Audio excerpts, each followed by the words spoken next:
გამარჯობა, ეს არის რატომის მესამე ეპიზოდი. დღეს არის 13 იანვარი. გუშინდელ დღემდე ქვეყანაში გვყავდა რეჟიმის 59 პატიმარი, თუმცა გუშინის მერე ეს რიცხვი შეიცვალა. ეს უბრალოდ მაინც შევიდეთ სადვართ. დღეს ჩვენი სტუმარი არის ლევან გაბგამბაშიძე და მადლობა მოსვლისთვის. გამარჯობა, მადლობა მოწვევისთვის. დავიწყოთ. ბოლო პერიოდში ვართ ორი რამის მომსწრე. ერთი ვხედავთ, რომ ერთობის შეგრძნება მოიტანა ამ ყველაფერმა.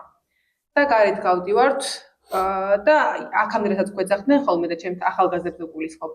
უსამშობლოები, ქვეყანა არ უყვართ, ვერ გრძნობენ და ასე შემდეგ. და ვხედავ, რომ ეს ყველაფერი შეიცვალა, იმიტომ რომ პირველ რიგში მე ჩემ თავზე ვისაუბრებ ხოლმე დღეს. ჩემში აქამდე რაც მაკლდა, ჩემ ფსიქიკაში არ იყო გამოძიერი წილი სამშობლოს განცდა. თუმცა ეს ნელ-ნელა დაიძრა და ნელ-ნელა გამიწვა შეგრძნება, რომ ქართველი ვარ და რას ნიშნავს, რომ ქართველი იყო და რას ნიშნავს, რომ იმედი ქონდა შენი თანამოქალაქის. და ამ შეგრძნებამ შემდეგ გააჩნია ის, რომ ახალ წელს უზარმაზარის უფრა გქონდა, შობას შევხვდით საპატიმროების წინ, ამან გააჩნია ის, რომ ვიღაცას ფინანსურად ვეხმარებით, ვიღაცა უბრალოდ მიტრიალდება უკან და ფიზიოლოგიურს მასხავს, იმიტომ რომ თურმე მჭირდება და მე ამას ვერ ვგრძნობდი და ამაღლებული განწყობით ვართ მოცული.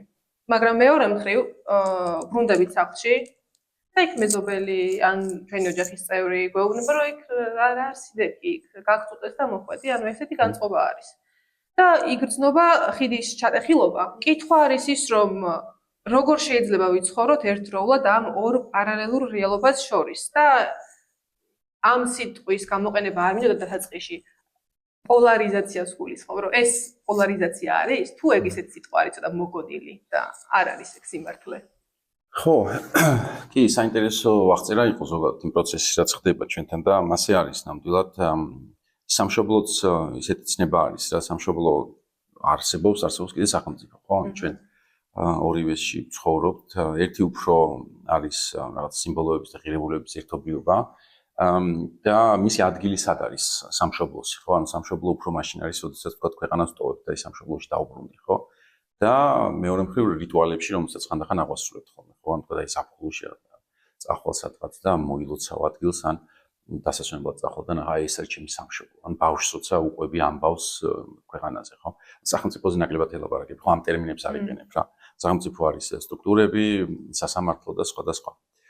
და ეს სამშობლოს წინ წამოწევა ალბათ ყველაზე მეტად გამოიწვია, იმიტომ რომ ჩვენ სახელმწიფო დავკარგეთ საერთოდ. ანუ ჩვენ რო სახელმწიფო გქონდეს, სამშობლოს ადგილი ისევ იქნებოდა სადღაც ანტიკვარიატში, უფრო გულში, ვიდრე გონებაში და ვიდრე რუსთაველზე დღეს.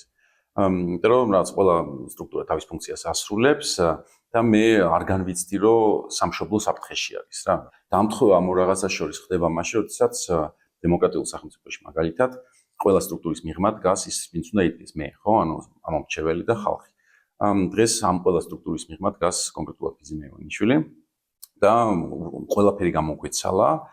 ბოლო რაც ჰქონდა პრინციპში დარჩენილი იყო ჩვენი ორიენტაცია დასავლეთზე და რაღაც სამართლებრივ სახელმწიფოზე და ასე შემდეგ. რაც ეგეც გამოგვეცალა არჩევნების შემდეგ უკვე და რაც შეგვჭა ვართ ერთადერთი ჩვენ უშუალოდ შიშველი სამშობლო, ასე ვთქვათ რა. ანუ ის ყველაფერი, რასაც საქართველოს უნდა წარმოადგენდეს წესით და რიგით და ამიტომაც იფეთქა ამ რაღაცნა უცნაურმა ტალღამ ყველაფერი იმ ძვირფასის, რაც ჩვენთვის ასე ღირებული არის იმ სიტყვაში, როცა სამშობლოს გულისხმობთ, იქნება ეს პოეზია, ცეკვა, ლიტერატურა, სლოგანები, ისტორია და ასე შემდეგ. ხო, არის გამოცოცხლდა ერთგვარად და ძალიან კარგი პროცესი არის.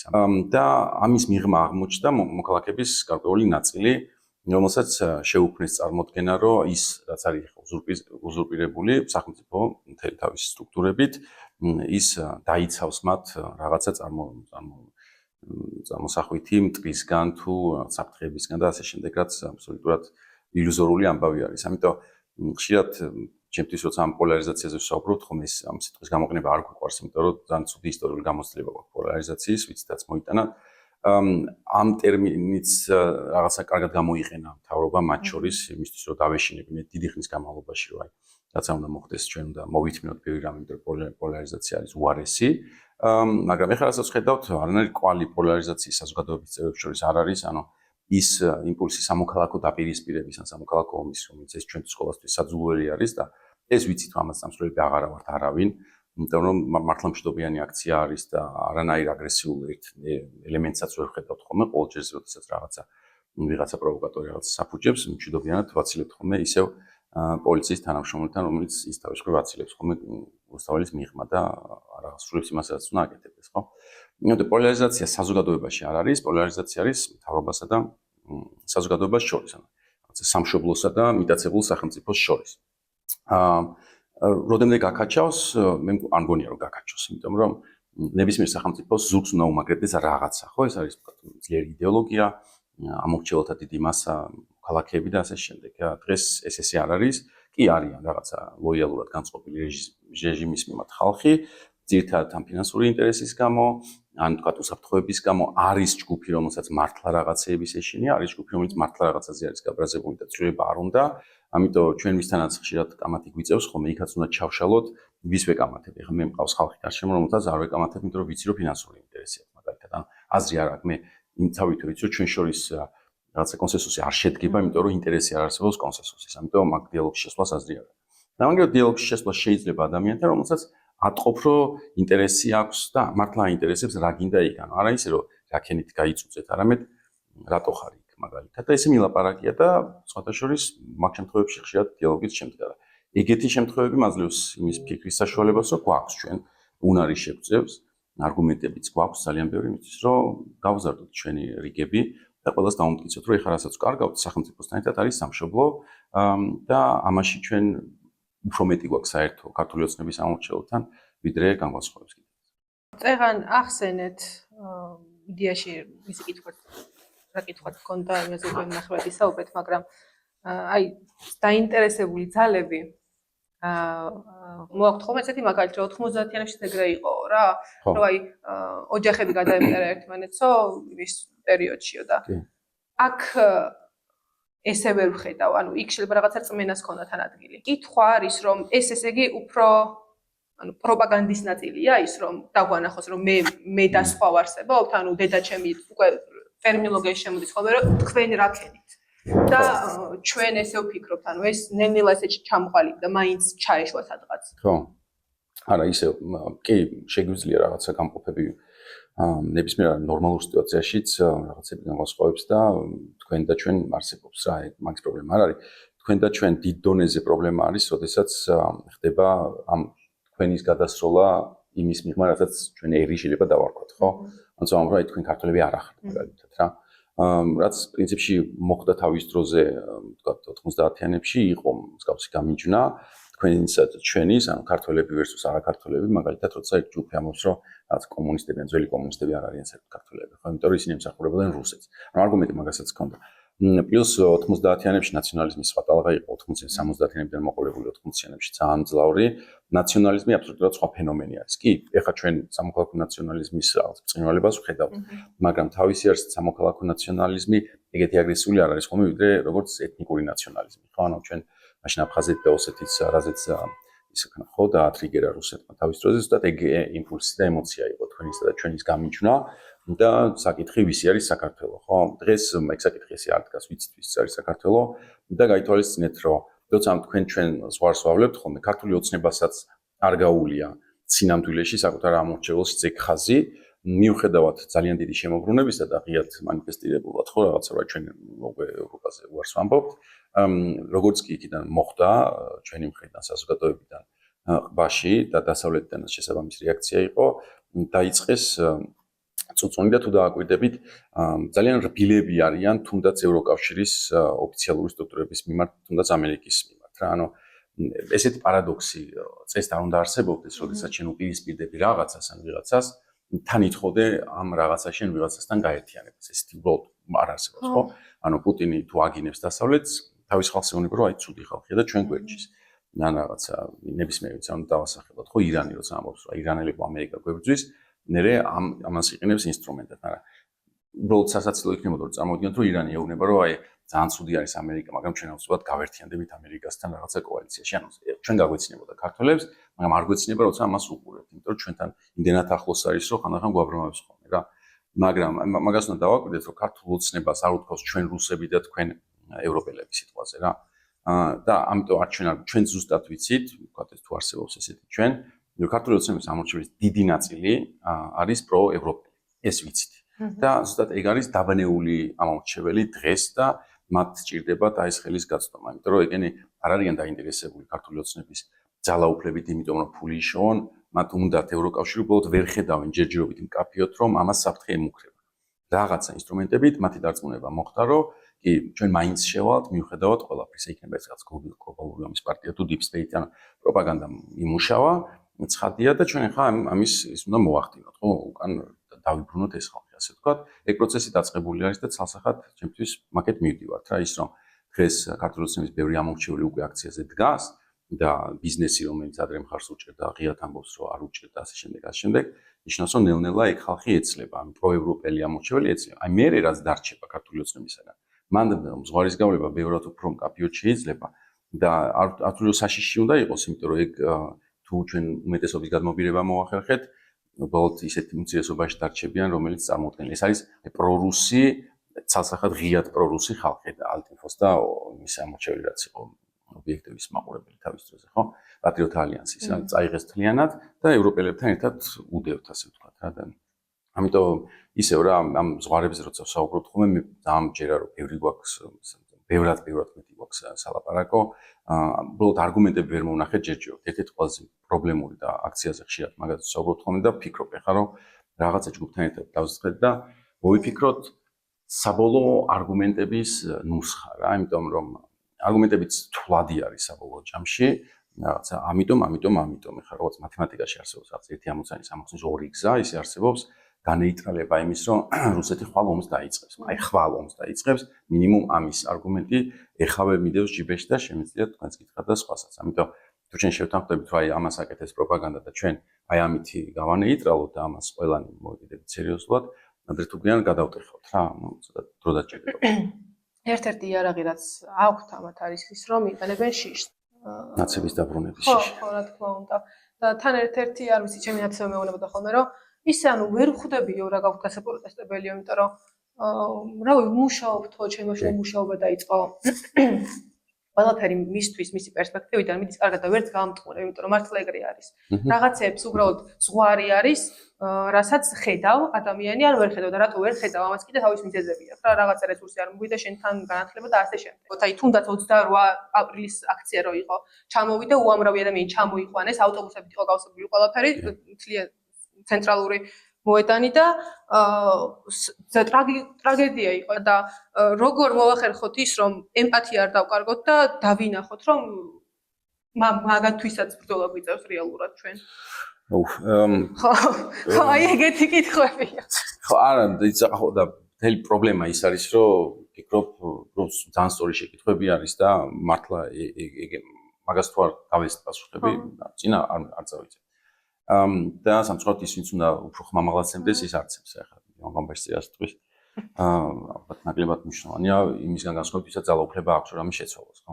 თუმცა ახლა ამ სიტუაციაში ძალაუფლება უკვე მართლა რუსთაველზეა და ხალხში ვინც იკაპოტიზებს უფრო დიდი ინტენსივობით ვიდრე სხვა. მათ შორის პონი ქართულ ოცნებაშიც უკვე.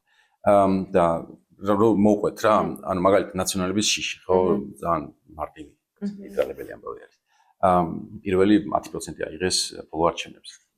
ძალიან ელემენტარული ის არის. მაგაზე გავსხობენ ხოლმე რომ ეგ მაგნაცებმა, თორე აი მეორე ნაცებმა და მე უნდა ზდიოა ის ადამიანი ჩაყვერო, აი ვინ არ არის ნაცი და მე ბოლოს გახარიანაც ნაცია, ხო, ყველა ნაცია მოდის და მე მეკითხები რომ აი რა ვიცი, გჯერა თუ არა რომ შეიძლება ერთი პარტია ესე 100 პარტიაში გარდაიქმნას, მე თან აგინოს ერთმანეთს და ესეთი გათვლა კონდეთ რომ მოკლედ აბსურდი უნდა გამოავლინო რომ ეს ყველა რო ნაცია აბსურდია და მე საბოლოო შეკითხვა არის რომ როდის ჩათვლილო ცვლილება საჭიროა, ანუ როდის ჩათვლილო, როდის მე ვინმე იქნება ის, ვინც არ იქნება ნაცი. და მაგას პასუხი უბრალოდ არ არსებობს, იმიტომ რომ დედამიწის ზურგზე არც ერთ პოლიტიკურ პროცესში არ ყოფილა არავინ, ვინც იწყებს ნოლიდან. ანუ ეგეთი რამე უბრალოდ არ არსებობს. გამარჯობათ, მე ვარ ლევანი. მე რო ხვალ გადავწყვეტე რომ პოლიტიკაში წავიდე, აი ამ ხელას სიას დაგიდებენ, რატო ვარ ნაცი, თუ მოუნდებათ რატომ ვარ გახარიას სამორჩეველი, თუ მოუნდებათ რატომ ვარ გირჩი. ნებისმიერ პარტიას შეუძლია მიმაგრო, იმიტომ რომ ერთხელ ამასთან ვარ შეხვედრილი, ერთხელ ამ რაღაც მაშინ მუშაობდი და ასე შემდეგ. ამიტომ მან ეგ თვითონ უნდა აღიარებინო, რომ თუ მაგ ლოგიკას მიიღება, რომ ყველა ნაცია, ვინც პოლიტიკაში არსებობს, ნიშნავს, რომ ის ცვლილებას არასდროს არ დაეთანხმება და თუ არ ეთანხმება, ესე იგი ის უზრუნველყოფს, რომ ქართული ოცნება იყოს სუმი ხელისუფლებაში და მე უნდა გითხო საბოლოო რომ გინდა თუ არა რომ ერთი პარტიის ქვეშ იცხოვრო მთელი შენი ცხოვრების მანძილზე და ფიქრობ თუ არა რომ ეს გამოგადგება შენ და ამაზე თუ გიპასუხებს რომ კი, უნდა უთხრათ რომ არა, იმიტომ რომ არავის არ გამოსდგომია ერთ პარტიის ქვეშ ცხოვრება. ანუ ყველა ერთპარტიულმა იმან სისტემამ დაამთავრა ავტორიტარიზმი და ტოტალიტარიზმი. ეგეც საკითხია. მეორე არის ის რომ ნაცები კი არ არიან, ანუ სინამდვილეში ნაცი არის მეტაფორა და ნაცი არის პარტია, ხო? ნაციონალიზმის მოძრაობა. მეტაფორა ნაცი ნიშნავს მაგ დისკურსში, ხო? კანონის უზენაესობის არარსებობა, სასამართლოს არარსებობა, პოლიციის ძალადობა, ციხეში ძალადობა, ადამიანის უფლებების არარსებობა და თქვა 7 ნოემბერი 26 მაისი როგორც თავისუფალი შეკრების უფლების შეზღუდვა, ხო? ოკეი, მაშინ უნდა გითხო რომ აი აქედან რომელი არ დაურღვევია ჯერჯერობით ქართულ ოცნებას.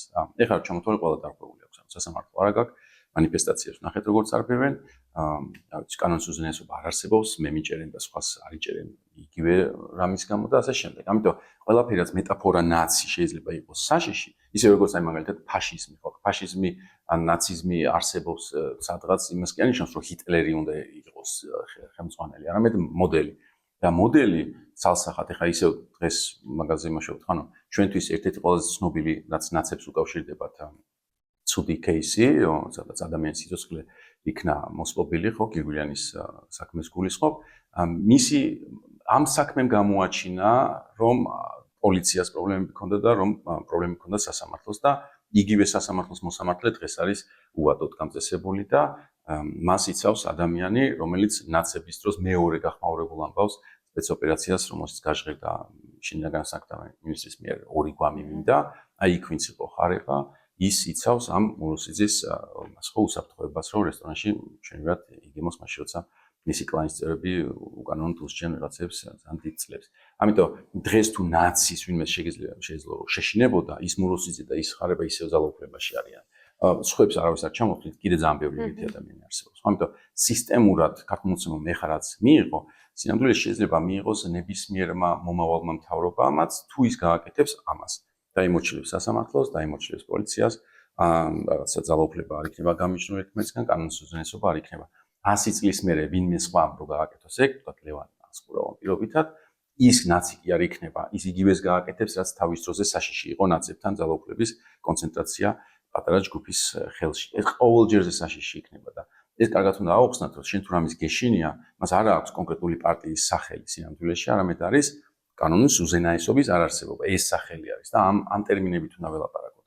კიდე ერთი რაც არის მნიშვნელოვანი, ნებისმიერი ხდომილება ხდება რაღაცა კონტექსტში. ჰიტლერი დღეს რო დაიბადოს, ის არ გახდება ნაციონალ-სოციალისტური მოძრაობის ლიდერი და გერმანიას ვერ ჩაიგდებს ხელში. გამორიცხული ამბავი, იმიტომ რომ სოფლიო ისტორიაში ეგეთი რაღაცები არ ხდება. არსებობს გარემოებები რა.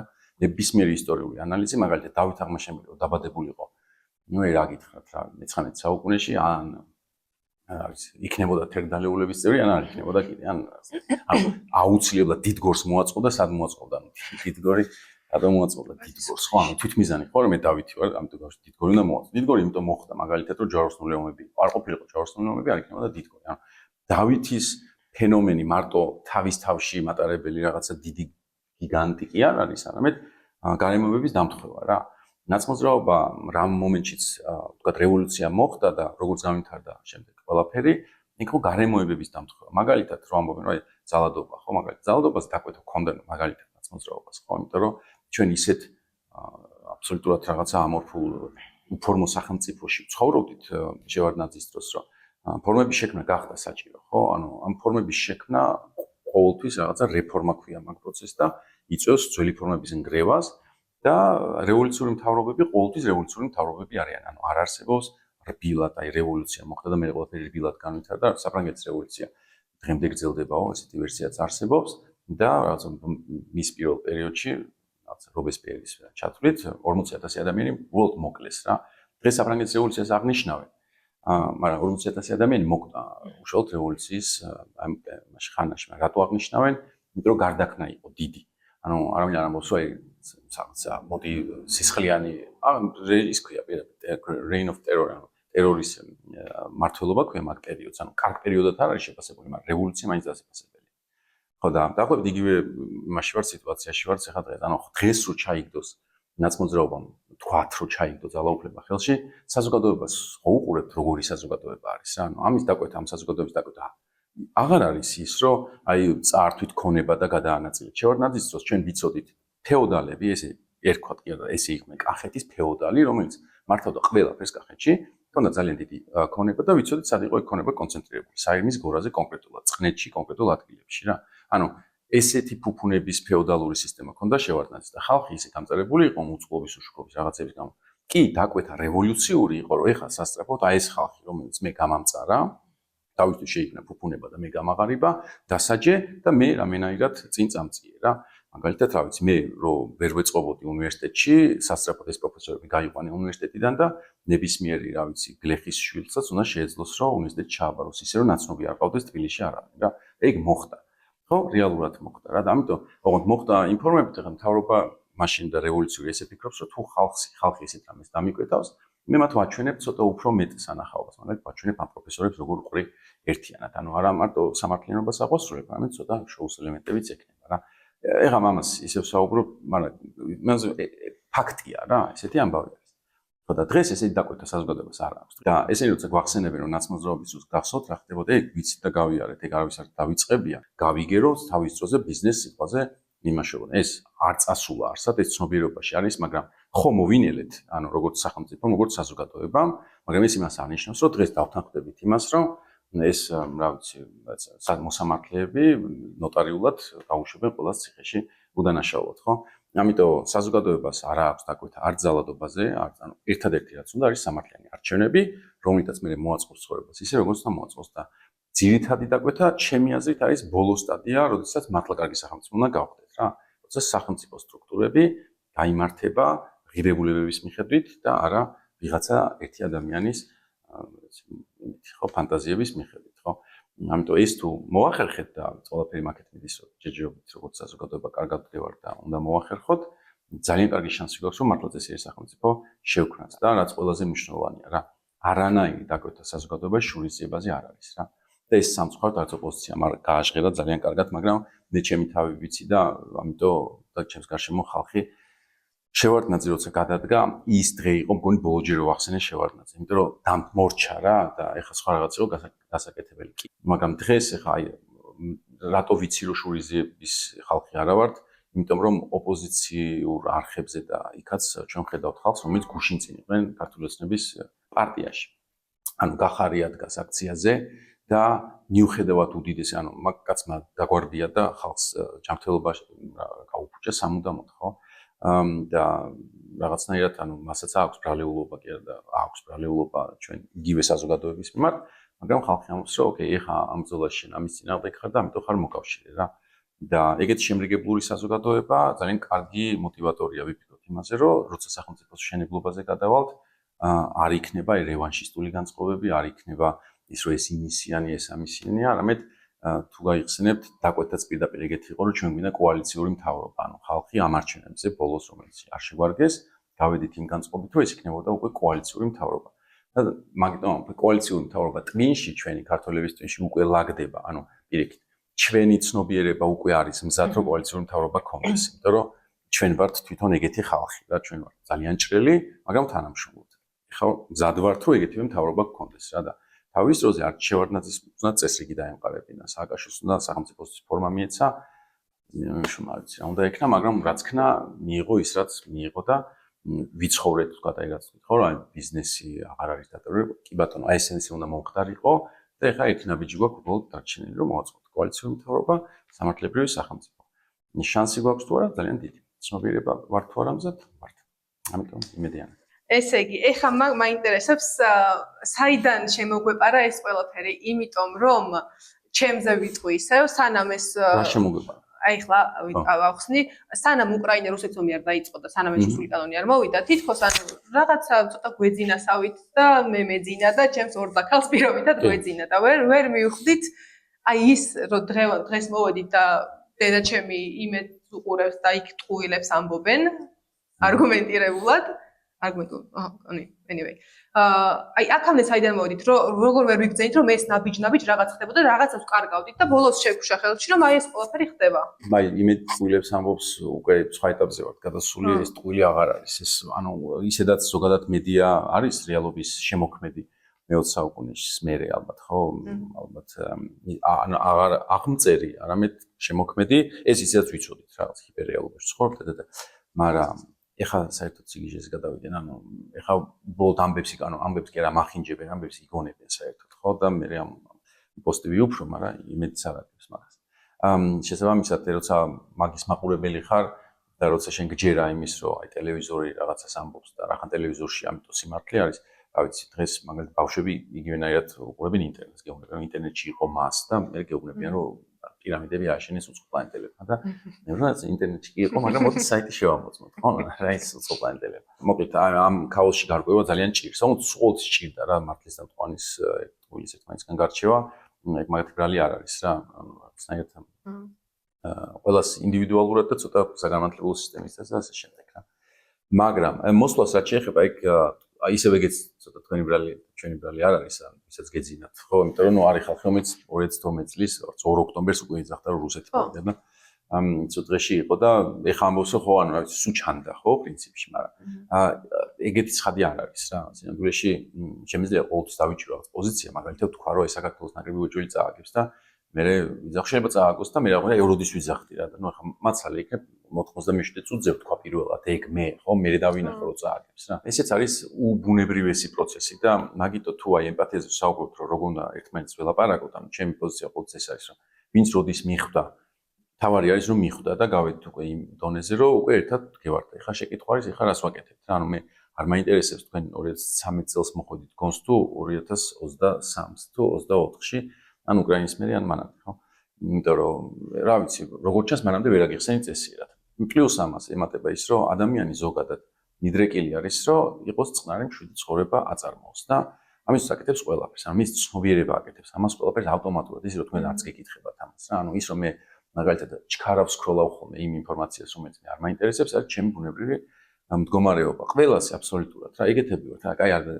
ჩვენ ვართ ხალხი რომელსაც რა ჭიქარო ვარდება ყურებზე ვიფარებთ ხელს და თვალებს ხუჭავთ იმისთვის რომ არ დავინახოთ რეალობა ანუ და მე თვალს რო ახელ რომ უბრალოდ დაინახო გატყდა თუ არა ის ჭიქა მაგრამ პირველი რეაქცია არის რომ უბრალოდ არ მინდა ინფორმაცია მივიღო რა მოხდა და ბუნებრივია რა თუ ეს ფიზიოლოგიურ დონეზე ბუნებრივია ჭიქის შემთხვევაში რატო არის იგივე რომ გეუნებიან რომ ვიღაცა მოკლეს და რუსეთმა კიდევ წვნები ჩაატარა და ასე შემდეგ კარგია თუ ცუდი ეგ შეგვიძლია რაღაც მორალურად ისავნათ რომ ხაზოს შენ მოქალაქეს კლავენ და შენ განგებ ამბობ რომ მოდი მე ამას არ გავიგებ ცოტა სამოქალაქო თვალსაზრისით არასწორი საქციელი არის მაგრამ ოკეია რა იმიტომ რომ ისე ვამბობ ყველანი რაღაც ინფორმაციაზე ეგეთი ფილტრებს ფლობთ და ვიღაც უფრო მეც ვიღაც ნაკლებს ამიტომ ხანდახან უბრალოდ გინდოდეს როგორ ეხა მაგალითად ისე რომ ზუსტად იცი რომ რაღაცები შეიძლება მინდა რომ რა ვიცი აბუდაბიში წავიდე ის Coldplay-ის კონცერტზე დავისვენო ისე რომ აი ვიღაცები არ შემეფეთო მაგრამ ყოველ შემთხვევაში აი დავისვენო იმიტომ რომ ხვდები რომ რაღაცა იმ ცნობიერება მაქვს აჭრილი და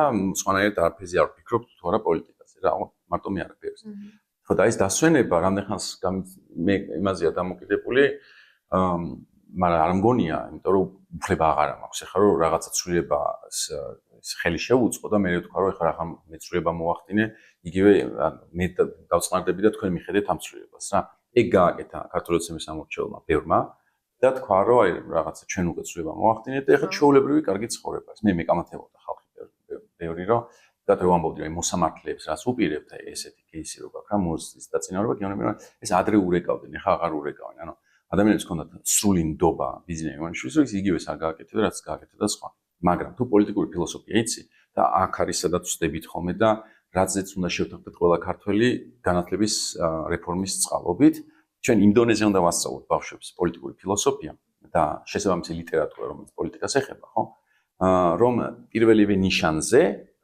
ჩაირთოს დიდი განგაშის სირენა და გეტყვით ერთ მაგალითს რაც მე სკოლაში მომყავს ხოლმე და მომყავს როგორც სადებატო თემა გერმანიის ერთ-ერთი თავდაცვის მინისტრი მგონი ირანში ჩაფრინდა და აიღო ის რა ქვია ხალიჩა იყიდა შეხვედრების შემდეგ ოფიციალური ვიზიტი იყო ხალიჩა ჩადო და წავიდა სახლში ეს გაუბაზრდა კაცი იყო უპოპულარული შეიძლება კანცლერი გამხდარიყო გადადგა იმიტომ რომ ხალხი წამოიღო თვითმფრინავით. მიზეზი რა იყო, რომ ჩვენ როდესაც ვიხდით ფულს თვითმფრინავის ბენზინში, თუ რაც არის საწვავში, ჩვენ პირადი მიზნების უნდა გამოიყენო. და ძალიან უჭირდა ბავშვებს ისაუბრონ, რას ქვია, ვერ გავიგე, ხო? ერთ წამს იმ თვითმფრინავში ადგილი ხო იყო. და იმდენ გამართლებას პოულობდა. ყველა გამართლება რაციონალური არის. ეხლა საბოლოო ჯამში მე და თქვენ შენა, აი ეხლა ხალხი შეიძლება სხვა რაღაცას დათანხმდები, იმიტომ რომ იგითი საგანგაშო წარჩას, მაგრამ საგანგაშოა თუ ამ ერთ თვითმფრინავის кейს ჩასვავ სხვა ჯაჭვში, რაც ეხლა იკითხეთ, რომ როგორ მოვედით აქამდე, ხო? ეს რას ნიშნავს, რომ ერთი რო ჩადო მე, ხო? მეორე ჯერს წაიყვანს შვილს და ცოლს ირანში. ბარემ ჩავიდეთ ნერად ჩემი თვითმფრინავი, იმიტომ რომ ხალხაზე არ მიფიქრე, რა თქმა უნდა, ცოლშიც წავიყვან. იგივე არგუმენტი მაქვს, იყო ადგილი და რა უნდა მეკნა, ხო? შემდეგ ჯერს მაგაც წაიყვანს. შემდეგ ჯერს იქ ირანში რო ჩავა. ვიზიტის მერე წავა და ვიღაცა იმას შეხვდება, კიდე უფრო სხვა რაღაცას გააკეთებს და მე ადგილს სახლშიც იგივეს გააკეთებს რა, იმიტომ რომ თუ თვითმფრინავს ეხება, რატო არ ეხება ბაზას, მაგალითად, სადაც შემიძლია დროებით ჩემი ისინი დავაწყო, რა ქვია, სახლიდან სახლში გადავდივარ და მოდი სამხედრო რამშტაინის ბაზაზე დავაწყობ ჩემს შეიძლება დავაწყო. რაც მაქვს რა, ავეჯს, ცოტა ხანი რა. ანუ იწყებ უკვე სახელმწიფოს გამოყენებას შენი ინტერესებისთვის. და გარდაუვალად რაც ვიცით, რომ ესეთი ადამიანი ზეგ დაამთავრებს, რომ ადგება და სახელმწიფო ქონებას მიყიდის არალეგალურად სხვას და ასე შემდეგ. ანუ რაც ხდება რუსეთში და რაც ხდება საქართველოში და სხვა და სხვა. ანუ შე როგორც კი თვალს ხუჭავ ძალიან პატარა გადაცნომაზე როგორც მოქალაქე. ჩათვალე რომ ეგ არის დასაწყისი, რომელიც მიგვიყვანს ბოლომდე. შესაბამისად, დასავლეთმა ამას ერთხელ უკვე პასუხი გაცა სიტყვა ინსიდიუსის მოგონებით, ინგლისური სიტყვა. ვარსკვლავური ომებიდან გავედი ამ სიტყვაზე. არის დარს სიდიუსი, არის მთავარი სითხების ბატონ პატრონი და ცუდი კაცი იმპერატორი, მთავარი ბოროტმოქმედი, რომელიც შევძვის ამ ჯედაებს. დარს სიდიუსი არც არ ნიშნავს, სიდიუსი ეგეც სიტყვა არ არსებობს, არის ინსიდიუსი. უბრალოდ მოაძრო ლუკასმა ეს ინ და დატოვა სიდიუსი. ინსიდიუსი არის ბოროტება, რომელიც დროში არის განგრძობილი. ეგეც სიტყვა ქართველებს არ აქვს. ბოროტება, რომ დროში არის განგრძობილი და ზუსტად მაგას აღწერს, იმიტომ თუ ვარსკვლავური ომები იცით, იქ იმპერატორი ეგრევე ბოროტი კი არ არის, თავიდან სენატორი არის, რომელიც ვიღაცებს ეუბნება, რომ მოდი აი გომი არის და ცოტა ძალაუფლება მომეცით, იმიტომ რომ სხვანაირად ვერ უმკლავდები და მიცემენ ცოტა ძალაუფლებას და მე ეტყვის, რომ ამ სიტუაციაში უკვე რესპუბლიკა საშიში არის, იმიტომ რომ დიდხანს ვჭობთ ომის საკითხებზე და იმისთვის რომ ომი ხვალ დავამთავრო, რომ მთელი ძალაუფლება და ხდება იმპერატორი და იმპერატორი რო ხდება, მე აუქმებს აბსოლუტურად ყველაფერს, მაგრამ ეს მოხდა დროში. იმიტომ რომ ჰიტლერის დროში მოხდა, სტალინის დროში მოხდა, პუტინის დროში მოხდა და თქვენი შეკითხვა აქ რაც მოხდა, ეგეც დროში მოხდა რა. ანუ მაგალითად, რა ვიცი, ნებისმიერ იმას შეგვიძლია დავადოთ ხელი, რაც კი ჩვენ ბოროტ ადამიანად შეგვიძლია წამოვიდეთ. ანუ ნებისმიერ ის რომ გაეჩერებინათ თავის დროზე, დიდი კულმინაცია არ იქნებოდა, მაგრამ სამწუხაროდ ესეთები ვართ. მაგალითად, მეორე მაგალითს მოგიყვანთ, ჰარი პოტერში რა მოხდებოდა პირველივე წიგნში, რომ ეს ქვირელი თავის ვოლდემორის თავიანად იქვე ჩაეგდოთ ცეცხლში და მიეყარათ მიწა, ხო, არაფერი დამთავრდება, ერთ წიგნიანი ზღაპარი ექნებოდა, მაგრამ სამწუხარო ის არის, რომ ბოროტება სანამ თლიანად არ გამოავლენ საკუთარ თავს, არ აღსდგება, რაც გააკეთა ვოლდემორმა, მაგალითად, ან რაც გააკეთა საურონმა, ანუ ყოველთვის ცდილობს რომ გააკეთოს ბეჭდების ბრძანებელში, მანამდე ჩვენ მასთან ბრძოლას არ ვიწყებთ. აი ესეთი ხალხი ვართ რა, უცნაური. უბრალოდ ჩვენ არა, ანუ გენდალფი სუიბძვის, საძმო სუიბძვის, მაგრამ აი იმისთვის რომ ელფებით შემოუერთდნენ, სამწუხაროდ ის უნდა გამოცოცხლდეს, ხო, ისევე როგორც ჰარი პოტერის შემთხვევაში, ხო, ანუ სამინისტროს ტიპებიც უნდა დაუდგნენ გვერდზე, ოღონდ ჯერ უნდა გაცოცხლდეს. ეხლა ჩვენ სამწუხაროდ იმ ფაზაში შევედით და ეგ შეკითხვა მაგიდან გამომდინარეობს, რომ როგორ გამოგვეპარა, აი ეს გამოგვეპარა რა. ჩვენ გვინდოდა რომ რაღაცები გამოგვპარო და გვინდოდა რომ რაღაცაზე თვალი დაგვეხუჭა. ეხლა უბრალოდ იმ ფაზაში ვართ, სადაც თვალს ვერ ხუჭავთ, იმიტომ რომ აღსდგა ბოროტება და ამ ბოროტებას ქვია რა, საქართველოს ევროპული კურსის გაუქმება და რაღაცა უცნაური სახელმწიფოს შექმნა 20-30-ის ილუზიით, რომ აი მე რაღაცა კარგი იქნება რა და აქ უკვე თვალს ვეღარ დავხუჭავთ. ეხლა ჩვენი ამოცანა არის, რომ რახან ეს ბოროტება უკვე მანიფესტირებული არის, უბრალოდ ბევრ ადამიანთან მივიტანოთ, ანუ იმედის მაყურებელთან მივიტანოთ და თუ მაგასაც დააკვირდებით, მაგალითად V for Vendetta თუ ფილმი გახსოვთ და ყველა დიდი უტოპია იწყება იმით, რომ მედიას უნდა საკნა, ხო, მედიაში უნდა შეაღწიო რა. V for Vendetta სიგნალს დაიჭერს და იქაური იმედის ეთერით ეუბნება ყველას, რომ ეს არის გასაკეთებელი რა. ჩვენ რა თქმა უნდა მშვიდობიანი ხალხი ვართ და ეხლა სხვა ის არ გვაქვს, რა უნდა გააკეთო, მაგრამ ყოველთვის პირველ რიგში დიდი მადლობა ყველა იმედის თანამშრომლებს, ვინც წამოვიდა, ანუ ეგ არის ნიშანი, რომ იქ უკვე შიგნით ერთთან ხვდებიან ამ ბოროტების მსახურებასთან დაკავშირებით, რომ ეს მორალურად სწორია და უბრალოდ ამ რუხაძის ინტერვიუ თუ გახსოვთ, ეგეც ისე არის, რომ ამბობს, რომ თუ ესეთი ბოროტება არის, რა ვიცი, ბევრი სიგიჟე ვაკეთებთო რა, თუ არ გჯერა რომ ომი დაიწყო, ომს ვიღაცა გვაძალებდაო, ბევრი სიგიჟების კეთება მოგწამთ, თვითონ შეიტანა როგორც ჩანს ეჭვი იმაზე რომ სწორია თუ არა იმასაც ვაკეთებ. ეს არის გამოსავალი რა. მაგ ბრძოლაში ისევ და ისევ ჯერჯერობით ჩანს რომ ჩვენ ვარ წამატებ, მაგრამ ძალიან ბევრი საქმე გვაქვს კიდე გასაკეთებელი, რომ კიდე უფრო ბევრს უთხრათ რა. თუ გახსოვთ ვოლდემორის აღდგენის მერე სამინისტრო მაინც განაგზობდა მუშაობას როგორც სამინისტრო, ისე რომ თითქოს ვოლდემორი იქ არ მუშაობდა, მაგრამ ყველამ იცოდა რომ მასზე მუშაობდნენ, მაგრამ წარმომადგენელი იყო ის აპოლიტიკური თუ რაღაც რა.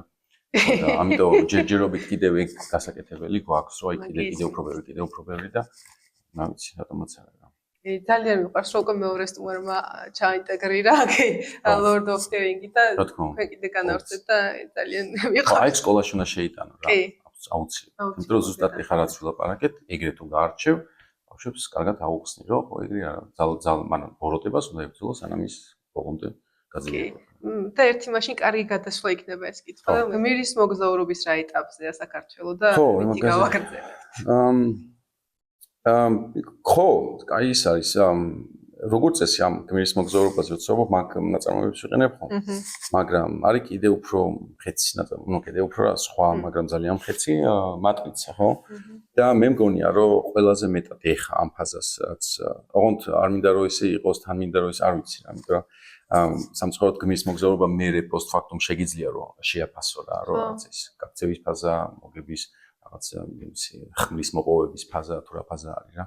მაგრამ ერთი მომენტი არის მატრიცაში, როდესაც ნეოს ესვრიან და უკვე ფინალისკენ არის ყველაფერი და ის გამოდის ჯერ რაღაც ტელეფონზე ვერ პასუხობს, გამოდის გარეთ უკვე ჩუბის სცენარის და აქედან ყველანი ეუბნებიან რომ გაიქეცი რა, იმიტომ რომ აქამდე სულ როდესაც ხდებოდა ხოლმე ამ სმითს ის გარბოდა ხოლმე.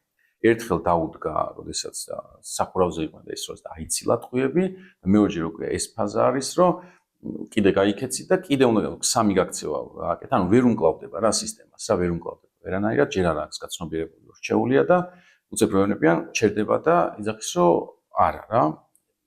ოღონდ ეს ხდება სამწუხაროდ მის გარდაცვალების შემდეგ რა, როცა მოკვდა, მე რო ადგება, მე უცებ იძახის რომ არ გავიქცევ, მაგრამ და მეტრო სცენა არის ასევე რა, მეტროდან არ გარდის პირველად სინამდვილეში რა და მან მოუგებს სმითს. რატო მგონია რომ მაგ ფაზაში ვართ ბრძოლის ეტაპზე, ან ბრძოლის ფაზაში, იმიტომ რომ არჩევნებამდე ჩემს გარშემო ძალიან ბევრი ადამიანი უბრალოდ გეგმავდა გაქცევას რა. ანუ აი ესე უკვე ღია ისინი იყო, არ ეხება მარტო NGO-ებს, ვინც ღიად აგენტებად უნდა გამოცხადებულიყო, ისინი ხელა შეურაცხყოფილია, მაგრამ ყველა ვიცით რომ ესე ვერ გავაგრძელებთ ცხოვრებას. მაგრამ რა იყო გამოსავალი, ეგ არ ვიცოდი და ამიტომ საუბრობდნენ, რომ აი, აი ხო თუ არ მოვიგეთ, უნდა წავიდეთ და აი იქ მასთან ნაცნობი მიყავს და ასე შემდეგ, ასე შემდეგ და უცებ აი პირველი ფაზა იყო, რომ გავიყავდეს არჩევნები და გამოვედით და ნახეთ, რომ აი რაღაცა იმპულსი არ არის ისეთი, რომ ხალხი ამისთვის იბრძოლებს და თქვით, რომ რა ვქნათ, აი გავიქცეთ, თუ არ გავიქცეთ და უცებ იყო ეგ ნაბიჯი, რომ პირიქით, რომ არა რა, მოდი არ გავიქცევი და მოდი მაშინ ვიჭიდაოთ რა და დავჭდე. და ეხა რაც მაგის მერე ხდება, ყველაფერი არის აი ნო კუნფუ სტადია, რომ ვცდილობთ ვიგერიებთ რაღაცებს ვაკეთებ. ჩვენ ფაქტიურად აი მოვკვდით და გავცოცხლდით არის. ანუ არჩევნების მერე პერიოდი სიკვდილი, მართლაც პოლიტიკური სიკვდილი იყო ყველასთვის და გავცოცხლდით ძალიან უცნაურად რა, იმიტომ რომ რაც გაცოცხლდა ის არ არის. არჩევნების მერე მგონი ოპოზიციური პარტიები მოკვდნენ ინფორმით, რომ მითაც ისინი გავიდნენ არჩევნებზე. სამაგეროდ დავიბადეთ ამორჩეველი და ეს ამორჩეველი იმ პარტიებსაც სულს ჩაფერავს და ახალ პარტიებსაც დაბადებს რა, მაგრამ პარალელურად ძალიან მაგრა ვიბრძვით რა. იმიტომ რომ აღმოჩნდა რომ უდიდესი სულისკვეთება არსებობს, ანუ მსახიობი რო არის ჩემი ცოლი დაკარგვის ბატონი ლეო ხო, ანუ გამოდიო მე არ მეგონა რომ ახალგაზრდები ესეთი პატრიოტები შეიძლება ყოფილიყვნენ და ანუ აი ეს სიტყვით დავიწყეთ რომ პატრიოტიზმი მაგალითად ხო რაღაცა გვეგონა რომ გადაულოცეთ ვიღაცა სხვა ხალხს და აღმოჩნდა რომ ხალხი თავს წირავს და ყოველი სიტყვა ოღონდ დიდი სპიჩის გაგებით გამსჭვალული არის, რა ვიცი, კოქტეილი არის, ზვიად გამსახურდიაც და მირაბ კოსტავაც და ილია ჭავჭავაძეც და რა ვიცი, მე ალდა ქეთელაულის და ასე შემდეგ ყოველგვარი სცენოგრაფიის გარეშე და დადგმის გარეშე უბრალოდ საიდან იღებენ, ანუ ეს პირველ წყარო რა არის ამ ყველა ნარატივის და ან დედები როგორ ლაპარაკობენ ნაწამები და დაჭერილი ადამიანების ხო, ანუ ან საიდან ან ეს სასამართლოზე წარმოქმნილი სიტყვები, რომლებიც აი უალალესი არის და ზუსტად იცი რომ ამის მიღმა დგას რაღაც 20 ადამიანი, რომელიც ამას წერს და მე ვისმენთ ხოლმე ქართული ოცნების ეკიდან, ხო, პირებიდან და შესაბამისად ეს იმპულსი, ეს პატრიოტული სულისკვეთება და ეს ბრძოლის უნარი და არ ვიცი ჟინი, ყველაფერი მეტყველებს იმაზე ვარ. ალბათ ფინალური ბრძოლის ფაზაზე, პლუს კიდე ერთი მომენტი რაც ამაზე მეტყველებს, ეს უკვე ცოტა Avengers-ის Endgame-ის აბავი არის რა, Endgame-ში თუ გახსოვთ კიდე ერთი ეგეთი სცენა, როცა უკვე აი ეს პირველი ჯგუფი ვინც იქ ადგილზეა, მაგარი გალახულია ყველა და ეს კაპიტან ამერიკა ძალიან ჩაქურცს რომ ეძლივს აიღებს რომ, მაგრამ დადგება და ვინც პროექტზე რაღაც წრერო იხსნება და ნელ-ნელა რომ ყველა გამოდის ვინც კი სხვა ფილმებიდან გაქვს ნანახი, ხო? ანუ ცალკე ეს დოქტორ სტრენჯის ჯგუფი, იქ ცალკე რაღაცა ვალკირიები, ცალკე ესენი, ან ყველა ფილმი რაც აქამდე ნანახი ქონდა, ყველანი სცენაზე არიან და მე მაქვს აი რუსთაველს რომ დავდივარ ხომ ეგეთი განცდა მაქვს, იმიტომ რომ ყველაფერი რაც მე მარებია ქართულ საქართველოში ზოგადად, უცებ ხდება ხოლმე, გავიხედა და ვახ ეს მსახიობები აქ არიან და ეს ისინი და ჩვენი ამ დასავლელი მეგობრები მაგალითად რომლებიც ესე მაგრად დადგნენ და სანქციებს გვაშველებენ იქიდან და ესე რეაგირებენ ყოველ ჩვენ მასე ხო დღეზე ფაქტიურად და ყოველ იმპულსზე და აი ეს რაღაც ამ ერთობას რო ხედავ და ეს ინფლუენსერი და რაზეც ოდესმე გამიცინია იუთუბერები იქნება თუ სხვადასხვა და უცებ ხედავ რომ აი ეს Endgame-ში ყველანი ერთად დავდექით რაღაცნაირად და უკან არ მიდის ხო და ხა Endgame-ის მერე გამარჯვება არის, ხო? ამიტომ ეგეც კარგად უნდა გავიაზროთ ხოლმე, რომ გმირის მოგზაურობა გამარჯვების გარშე არ არსებობს რა. ანუ ჩემთვის უკვე გადაწყვეტილი ამბავი არის, უბრალოდ აი კიდე რა ისინი იქნება ბატალიები, ერთ-ერთზე ვიღაცასთან იჭრებს თუ